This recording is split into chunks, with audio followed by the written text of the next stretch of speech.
છેલ્લા કેટલાક દિવસથી ગુજરાતમાં વરસાદી માહોલ છવાયો છે, પરંતુ ગઈકાલે મોડી સાંજથી ગુજરાતના ઘણા જિલ્લાઓમાં ધોધમાર વરસાદ પડી રહ્યો છે। ત્યારે નર્મદામાં ધોધમાર વરસાદ પડતા તિલકવાડા 4 રસ્તા વિસ્તારમાં આવેલી નમસ્કાર સોસાયટીના મકાનમાં પાણી ભરાઈ ગયા હતા, જેના કારણે સ્થાનિક લોકોને હાલાકીનો સામનો કરવો પડી રહ્યો છે। આમ વરસાદી પાણીનો નિકાલ ન થતા દર વર્ષે ઉદ્ભવતી આ સમસ્યાથી સ્થાનિક લોકો પરેશાન છે। તિલકવાડા ગામ પર ચોકડી આવેલી છે, તિલકવાડા ચોકડી, એમાં નમસ્કાર સોસાયટી છે। વારંવાર વર્ષોથી આ વરસાદી પાણીનો નિકાલ થતો નથી અને સોસાયટીવાળા બધા મકાનોમાં પાણી આવી જાય છે।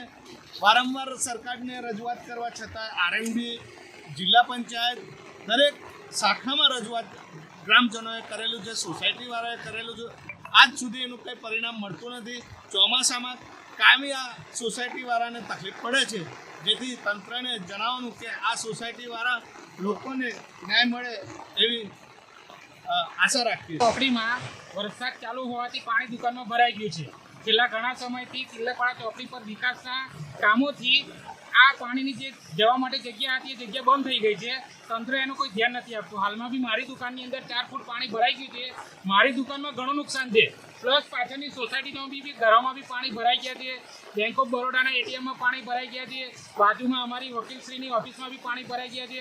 એમના કોમ્પ્યુટર, લેપટોપ તથા ઘણું બધું નુકસાન થયું છે। લાખો રૂપિયાનું નુકસાન છે, પણ તંત્ર ધ્યાન આપતું નથી। જેથી કરી મહેરબાની એવી કરવી છે કે આ પાણીનો નિકાલ જલ્દથી જલ્દ કોઈ તાત્કાલિક ધોરણે કરે અને આ પાણી કોઈ બીજો નિકાલ કરે અને અમારી દુકાનોમાં પાણી ના ભરાય, સોસાયટીમાં પાણી ના ભરાય એવો કોઈ રસ્તો કરે। તંત્રને આ જાણ બાબત અમારે કરવી છે। આપનું નામ? જગદીશભાઈ તિલકવાડા।